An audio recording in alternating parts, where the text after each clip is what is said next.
Tekşimizden devamı. Hürmetli vatandaş bugün çislağa 2023 yıl 11. ayının 10. günü ettiği cüme.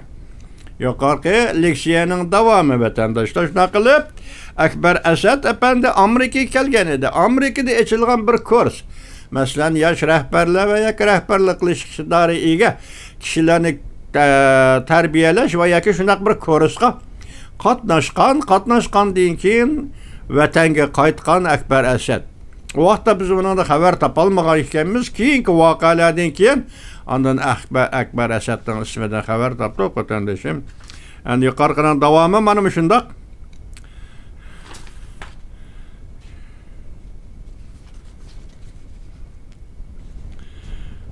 Ötken 3 yıldan beri mesela Ekber Esed'ning ağaçı ötken 3 yıldan beri onun Amerika'daki ağaçı Reyhan Esed Hanım Cungo hükümetinin aksi Ekber Esed'i türmeden koyup berişti.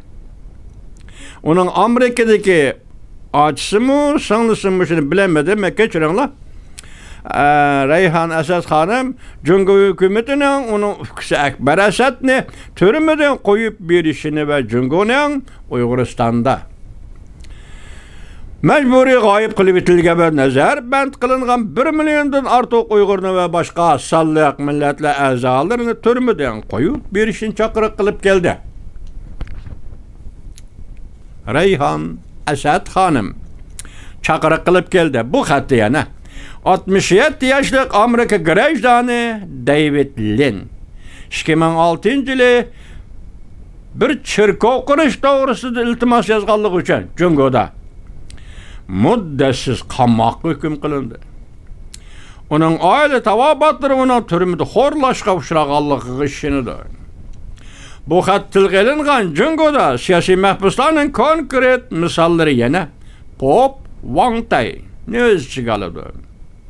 2023 yıl 9. ayda Laos dairleri qol qilib Cungo'ga ötkizib bergan advokat Lucy Wilne öz işigalıdır.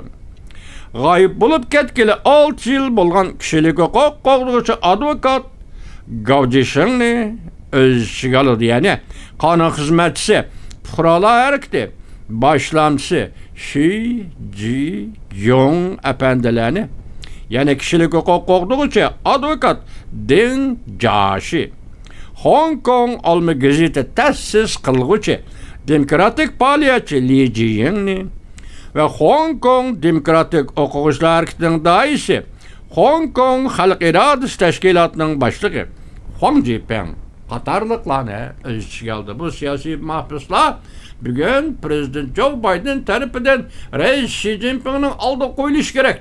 Bular türmeden koyup ötelişi gerek.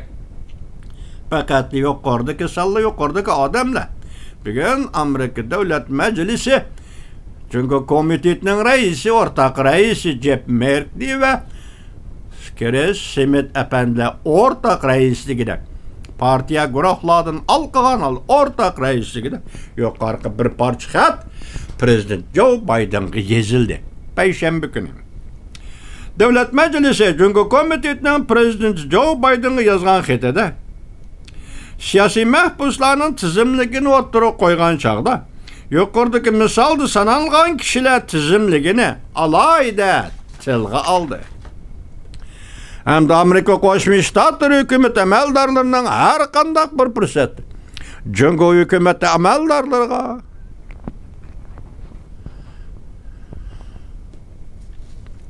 bu yukarıda tilga ilingan konkret tizimlikdeki konkret isimlarni davomli ta'kidlab turishi talab qilin. Cungo komitetining 2 nafar raisi mundaq ko'rsatdi. Masalan, Chris Smith Efendi reis, hem reis Jeff Merkley senatör mundaq ko'rsatdi. Gerçi hazır Cungo amaldorlari kishilik huquq suhbatini asli keltirishdi.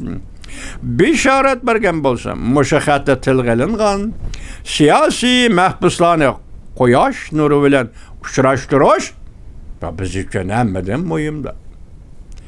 Prezident Joe Biden Cumhurbaşkanı Reis Xi Jinping bilan San Fransiskoda o'tkaziladigan Osiyo Tinch okean iqtisodiy hamkorlik yig'ini mezgilida ko'rishdi. İki nafar davlat rahbari o'tgan yil 11-oyda Indoneziyaning Bali orolida yuqori suhbat o'tkazgandan keyingi ikkinchi qatimliq ko'rishish bo'lib hisoblanadi. Bu ko'rishish ikkinchi qatimliq ko'rishish bo'lib hisoblanadi. Bundan başqa Davlat Majlisi Avam Palata Tashqi Munosabatlar Komitetining raisi Michael McConnell 11-oyning 7-kuni bayonot e'lon qilib, murojaat qildi.